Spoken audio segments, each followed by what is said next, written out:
ರಾಜ್ಯದ ಮುಖ್ಯಮಂತ್ರಿ ಸಿದ್ದರಾಮಯ್ಯ ಅವರ ಕುರ್ಚಿಗೂ ಏನಾದರೂ ಕುತ್ತು ಬರೋ ಸಾಧ್ಯತೆ ಏನಾದರೂ ಇದೆಯಾ?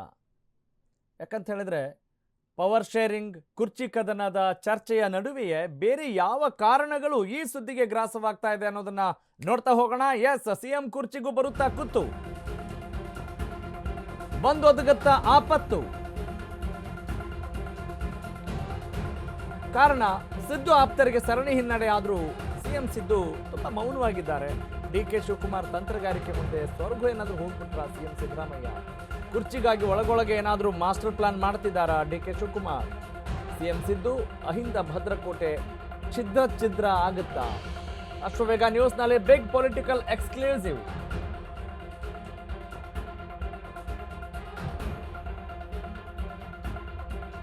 ಯಾರಾದರೂ ಪವರಲ್ಲಿ ಇದ್ದಾರೆ ಅಂತ ಹೇಳಿದಾಗ, ಅಲ್ಲಿ ಯಾವುದಾದ್ರೂ ಭ್ರಷ್ಟಾಚಾರದ ಆರೋಪ ಬಂದಾಗ, ಆಡಳಿತ ಸರಿಯಾಗಿ ನಡೆಸ್ತಾ ಇಲ್ಲ, ಪಕ್ಷ ವಿರೋಧ ಚಟುವಟಿಕೆಗಳಲ್ಲಿ ಏನಾದರೂ ನಿರತರಾಗಿದ್ದಾರೆ ಅಂತ ಹೇಳಿದಾಗ ಅವರ ಕುರ್ಚಿಗೆ, ಅವರ ಪಟ್ಟಕ್ಕೆ, ಅವರ ಪವರ್ಗೆ ಕಂಟಕ ಬಂದೊದಗೋದು ಸಾಮಾನ್ಯ.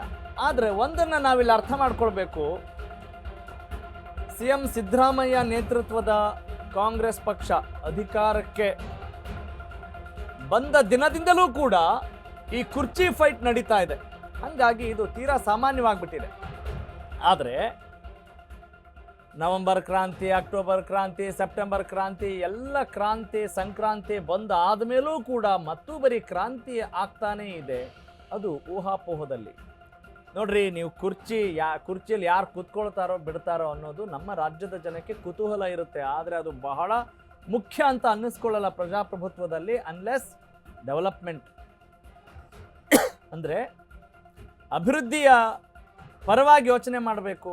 ಆದರೆ ಅದಕ್ಕಿಂತ ಅತಿ ಹೆಚ್ಚು ರಂಜನಾತ್ಮಕವಾಗಿ, ಬಹಳ ವರ್ಣರಂಜಿತವಾಗಿ ಜಾಸ್ತಿ ಸುದ್ದಿ ಮಾಡ್ತಾ ಇರೋದು, ಸದ್ದು ಮಾಡ್ತಾ ಇರೋದು, ಸಂಚಲನ ಸೃಷ್ಟಿ ಮಾಡ್ತಾ ಇರೋದು ಈ ಕುರ್ಚಿ ಫೈಟ್. ಅದರಲ್ಲೂ ಈ ದಾವಣಗೆರೆ ದಕ್ಷಿಣ ಮತ್ತು ಬಾಗಲಕೋಟೆ ಉಪಚುನಾವಣೆಗೆ ವೋಟಿಂಗ್ ಮುಗಿದ ದಿನದಿಂದ ಈ ಸುದ್ದಿ ಬಹಳ ಆಯಾಮಗಳನ್ನು ಪಡೆದುಕೊಂಡು, ಉಪ್ಪು ಖಾರ ಮಸಾಲೆ, ಅವರಲ್ಲಿ ಹಿಂಗಾಯ್ತಂತೆ, ಇವರಲ್ಲಿ ಹಿಂಗಾಯ್ತಂತೆ, ಅವ್ರು ಹಿಂಗೆ ಹೇಳಿಲ್ವಾ, ಇವ್ರು ಹಂಗೆ ಹೇಳಿಲ್ವಾ, ಪಕ್ಷ ವಿರೋಧ ಚಟುವಟಿಕೆ ಯಾಕೆ ಮಾಡಿದ್ರು ಏನೂ ಗೊತ್ತಿಲ್ಲ. ಅಂದರೆ ತೆರೆಮರೆಯಲ್ಲಿ ಏನೇ ನಡೆದ್ರೂ ಕೂಡ ಅದು ಹೊರಗಡೆ ಗೊತ್ತಾಗಲೇಬೇಕು. What is inside it should come outside. ಅಂದರೆ ಇಲ್ಲಿ ಏನಾಗ್ತಾ ಇದೆ, ನಮ್ಮ ಪಕ್ಷದ ಅಭ್ಯರ್ಥಿಯ ಪರವಾಗಿ ಸಂಪೂರ್ಣವಾಗಿ ವಿಲ್ಲಿಂಗ್ಲಿ ಪ್ರಾಮಾಣಿಕವಾಗಿ ಕೆಲಸ ಮಾಡಿಲ್ಲ ಸಿದ್ದರಾಮಯ್ಯನವರ ಆಪ್ತರು ಅನ್ನುವ ಒಂದು ಆಪಾದನೆ ದೊಡ್ಡ ಮಟ್ಟದಲ್ಲಿ ಸದ್ದು ಮಾಡ್ತಾ ಇದೆ, ಚರ್ಚೆಗೆ ಗ್ರಾಸವಾಗ್ತಾ ಇದೆ. ಅದಕ್ಕೆ ಉದಾಹರಣೆಗಳನ್ನು ಕೂಡ ತಾವು ನೋಡ್ತಾ ಇದ್ದೀರಿ. ನಸೀರ್ ಅಹಮದ್ ಅವರು ಇರ್ಬೋದು, ಮತ್ತು ಅಬ್ದುಲ್ ಜಬ್ಬಾರ್ ಅವರನ್ನು ಕೂಡ ಈಗ ತಲೆದಂಡ ಮಾಡಿರೋದು ಒಂದಲ್ಲ ಒಂದು ಕಾರಣಕ್ಕೆ. ಎಸ್, ಈಗ ಮತ್ತಷ್ಟು ಅಪ್ಡೇಟ್ಸ್ ನೋಡ್ತಾ ಹೋಗೋಣ. ಒಂದಲ್ಲ ಒಂದು ಕಾರಣಕ್ಕೆ ಸಿಎಂ ಸಿದ್ದು ಆಪ್ತರ ತಲೆದಂಡ ಆಗ್ತಾ ಇದೆ. ಈಗಾಗಲೇ ಸಿಎಂ ಸಿದ್ದು ಬಣದ 4 ಗೇಟ್ ಪಾಸ್ ಸಿಕ್ಕಾಗಿದೆ. ಸಿಎಂ ಬೆಂಬಲಕ್ಕೆ ನಿಂತು ಡಿಕೆ ವಿರುದ್ಧ ಹೋರಾಡದಂಥವರು ಕೂಡ KNR ವೋಟ್ ಚೋರಿ ಹೇಳಿಕೆ ನೆಪ, ಸಂಪುಟದಿಂದಲೇ ರಾಜಣ್ಣ ಔಟ್ ಆದ್ರು. KN ರಾಜಣ್ಣ. RCB ಕಾಲ್ತುಳಿತ ಕೇಸ್ ನೆಪ ಆಯಿತು, ಗೋವಿಂದರಾಜು ಕಿಕ್ಔಟ್ ಆದ್ರು. ಈಗ ಅಬ್ದುಲ್ ಜಬ್ಬಾರ್, ನಸೀರ್ ಅಹಮದ್ಗೂ ಕೂಡ ಗೇಟ್ ಪಾಸ್ ಸಿಕ್ಕಿದೆ. ಪಕ್ಷದ ಪ್ರಾಥಮಿಕ ಸದಸ್ಯತ್ವದಿಂದಲೇ ಜಬ್ಬಾರ್ ಅಮಾನತ್ ಮಾಡಲಾಗಿದೆ. ಸಿಎಂ ರಾಜಕೀಯ ಕಾರ್ಯದರ್ಶಿ ಹುದ್ದೆಯಿಂದ ನಸೀರ್ ಅವರು ವಜಾ ಆಗಿದ್ದಾರೆ. ಈಗ ಸಿಎಂ ಅತ್ಯಾಪ್ತ ಜಮೀರ್ ಅವ್ರಿಗೂ ಕೂಡ ಏನಾದರೂ ತಲೆದಂಡದ ಭೀತಿ ಏನಾದರೂ ಇದೆಯಾ? ಸದ್ಯದ ವಾತಾವರಣ ಆಗಿದೆ.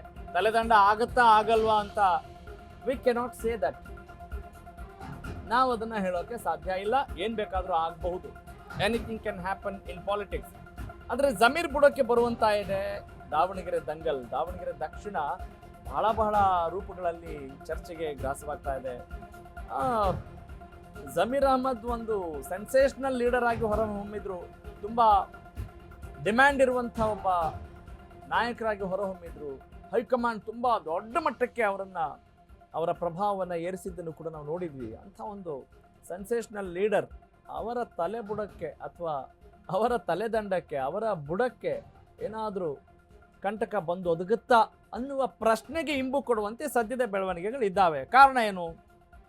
ಅಬ್ದುಲ್ ಜಬ್ಬಾರ್ ಅಲ್ಲಿ ಪಕ್ಷ ವಿರೋಧಿ ಚಟುವಟಿಕೆ ಮಾಡಿದ್ದಾರೆ ಅನ್ನುವ ಆರೋಪಗಳನ್ನು ಇಂಡೈರೆಕ್ಟ್ ಆಗಿ ಸುದ್ದಿಗೋಷ್ಠಿಯಲ್ಲಿ ಹೇಳಲಾಯಿತು.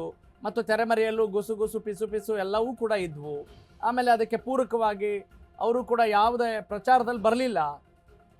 ಹೀಗಾಗಿ ಅವರೇನೋ ಕಾರಣ ಹೇಳ್ಬೋದು, ನಂಗೆ ಹುಷಾರಿರಲಿಲ್ಲ ಅಂತ ಹೇಳಿದರು. ಆಮೇಲೆ ಎಸ್ ಮಲ್ಲಿಕಾರ್ಜುನ್ ಅವರು ಆಗಲಿ ಅಥವಾ ಅವರ ಅಭ್ಯರ್ಥಿ ಆಗಿರಲಿ ಅಥವಾ MP ಆಗಿರಲಿ ಯಾರೂ ಬಂದು ನಮ್ಮನ್ನು ಸಂಪರ್ಕ ಮಾಡಿಲ್ಲ, ನಮ್ಮನ್ನು ಕನ್ಸಿಡರೂ ಕೂಡ ಮಾಡಲಿಲ್ಲ, ಗಣನೆಗೆ ತೆಗೆದುಕೊಳ್ಳದೆ ಏಕಾಏಕಿ ಅವರಷ್ಟಕ್ಕೆ ಅವರಿದ್ದಾರೆ. ಈಗ ಪಕ್ಷ ವಿರೋಧಿ ಚಟುವಟಿಕೆ ನಾನು ಮಾಡಿದ್ದೀನಿ ಅಂತ ಆರೋಪ ಮಾಡ್ತಾ ಇದ್ದಾರಲ್ಲ, ಶಾಮನೂರು ಶಿವಶಂಕರಪ್ಪ ಅವರು ವೇದಿಕೆಯಲ್ಲೇ ಹೇಳಿದರು ರಾಘವೇಂದ್ರ ಅವರನ್ನ ಗೆಲ್ಲಿಸಿ ಅಂತೇಳಿ ಶಿವಮೊಗ್ಗದ ಲೋಕಸಭಾ ಚುನಾವಣೆ ಸಂದರ್ಭದಲ್ಲಿ ಅವ್ರಿಗೇನು ಕ್ರಮ ಕೈಗೊಂಡ್ರಿ ಅನ್ನೋ ಪ್ರಶ್ನೆನೂ ಕೂಡ ಅಬ್ದುಲ್ ಜಬ್ಬಾರ್ ಕೇಳ್ತಾ ಇದ್ರು. ಈಗ ಯಾವ ಆಧಾರದ ಮೇಲೆ ನಮ್ಮನ್ನು ಅಮಾನತು ಮಾಡ್ಲಿಕ್ಕೆ ಕೊಟ್ಟಿದ್ದಾರೆ, ನಾನೇ ಈಗ ರಾಜೀನಾಮೆ ಕೊಟ್ಟಿದ್ದೀನಿ ಅನ್ನೋ ಮಾತುಗಳನ್ನು ಅಬ್ದುಲ್ ಜಬ್ಬಾರ್ ಹೇಳ್ತಾ ಇದ್ದಾರೆ. ಅಂದರೆ ಎಲ್ಲ ಚರ್ಚೆಗಳು ರಾಜಕೀಯ ಚರ್ಚೆಗಳು ಇದ್ದಾವೆ.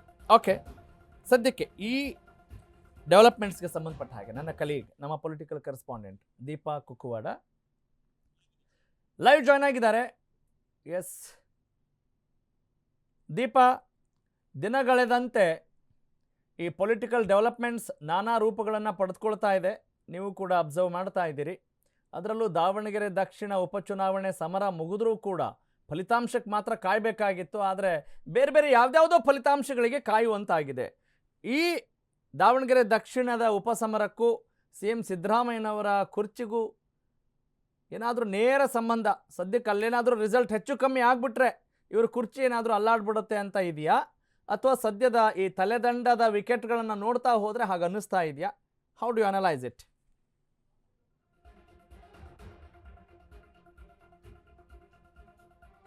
ರಾಘವ್ ಸೂರ್ಯ, ಎಲ್ಲವೂ ಕೂಡ ಬಂದು ನಿಲ್ತಾ ಇರುವಂತಹದ್ದು ನಾಯಕತ್ವ ಅನ್ನುವಂತಹ ವಿಚಾರಕ್ಕೆ. ಯಾಕಂದ್ರೆ ಯಾರ್ಯಾರು ತಲೆದಂಡ ಆಯಿತು ಅವರೆಲ್ಲರೂ ಕೂಡ CM ಪರವಾಗಿ CM ಆಪ್ತರಲ್ಲಿ ಗುರುತಿಸಿಕೊಂಡಂತಹ ನಾಯಕರಾಗಿದ್ರು. ಅಬ್ದುಲ್ ಜಬ್ಬಾರ್ ಆಗಿರ್ಬೋದು, ನಜೀರ್ ಅಹಮದ್ ಆಗಿರ್ಬೋದು, ಈಗ ತಲೆದಂಡ ಆಗಬಹುದು ಅನ್ನುವಂತಹದ್ದೇನು ಚರ್ಚೆ ಆಗ್ತಿದೆ ಜಮೀರ್ ಅಹಮದ್ ಆಗಿರ್ಬೋದು, ಎಲ್ಲವೂ ಕೂಡ ಬಂದು ತಲುಪ್ತಾ ಇರುವಂತಹದ್ದು ನಾಯಕತ್ವ ಅನ್ನುವಂತಹ ವಿಚಾರವಾಗಿ.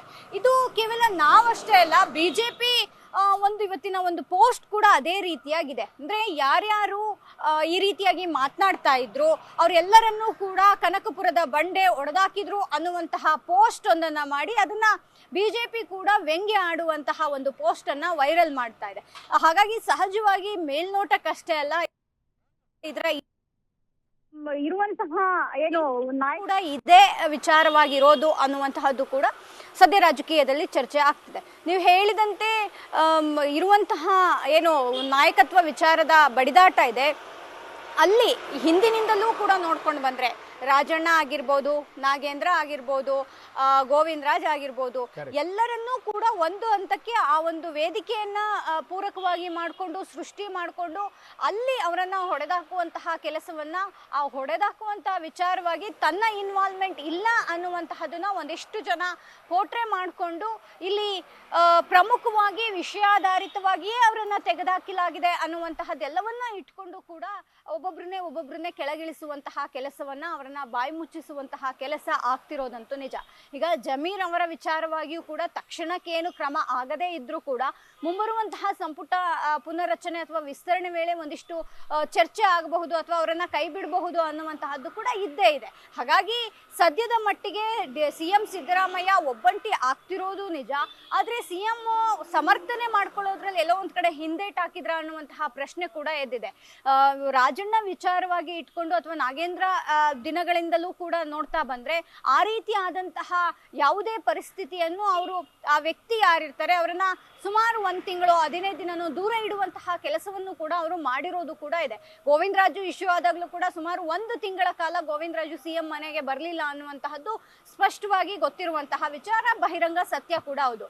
ಮೂಡಾ ವಿಚಾರವಾಗಿ ಬೈರತಿ ಸುರೇಶ್ ಅವರು ಇಶ್ಯೂ ಆದಾಗಲೇ ಅವರನ್ನು ಕೂಡ ದೂರ ಇಡುವಂತಹ ಕೆಲಸವನ್ನ ಮಾಡಿದ್ರು. ಈಗ ಅಬ್ದುಲ್ ಜಬ್ಬಾರ್ ಮತ್ತೆ ಏನು ನಜೀರ್ ಅಹಮದ್ ಅವರನ್ನು ಕೂಡ ಒಂದು ಹಂತಕ್ಕೆ ದೂರ ಇಟ್ಟಿದ್ರು ಅನ್ನುವಂತಹದ್ರ ಜೊತೆಗೆ ಜಮೀರ್ ಅಹಮದ್ ಅವ್ರಿಗೂ ಕೂಡ ನೇರವಾಗಿ ನೇರವಾಗಿ ಹೈಕಮಾಂಡ್ ಏನಾದರೂ ಕೇಳಿದರೆ ನೀವೇ ಅದಕ್ಕೆ ಆನ್ಸರ್ ಮಾಡಬೇಕು ಅನ್ನುವಂತಹದ್ದನ್ನು ಕೂಡ ಹೇಳಿದ್ದು, ತಮ್ಮ ಕುರ್ಚಿ ಉಳಿಸ್ಕೊಳ್ಳೋದಿಕ್ಕೇನೆ ಅನ್ನುವಂತಹದ್ದಂತೂ ಸ್ಪಷ್ಟ. ಯಾಕಂದರೆ ಯಾವುದನ್ನು ನಾನು ಅಂಟಿಸ್ಕೊಳ್ಳೋದು ಬೇಡ, ಅಂಟಿಸ್ಕೊಂಡ್ರೆ ನನ್ನ ಕುರ್ಚಿಗೆ ಕೂತು ಗ್ಯಾರಂಟಿ ಅನ್ನುವಂತಹ ಮನಸ್ಥಿತಿಯಲ್ಲಿ ಸಿ ಎಂ ಇದ್ದಂಗಿದೆ. ಹಾಗಾಗಿ ನೀವು ಹೇಳಿದಂತೆ ಒಬ್ಬಂಟಿ ಆಗ್ತಿದ್ದಾರೆ ಅನ್ನೋದರ ಜೊತೆಗೆ ಅವರೇ ಒಂದಿಷ್ಟು ಜನರನ್ನ ಅವಾಯ್ಡ್ ಮಾಡ್ತಿದ್ದಾರೆ ಅನ್ನುವಂತಹದ್ದು ಕೂಡ ನಿಜ. Raghav Surya, got it. Thank you ದೀಪ.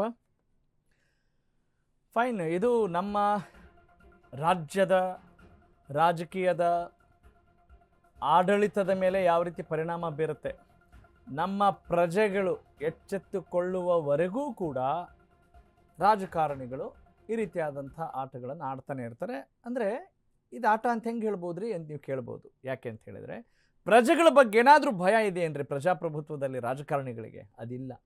ಆ ಇಂಟೆನ್ಷನ್ನಿಂದ, ಆ ಕಾಂಟೆಕ್ಸ್ಟಿಂದ ನೀವು ಈ ಬೆಳವಣಿಗೆಗಳನ್ನು ಗಮನಿಸಬೇಕು ಅನ್ನೋದು ಅಶ್ವವೇಗ ನ್ಯೂಸ್ನ ಆಶಯ. Yes, let's move on.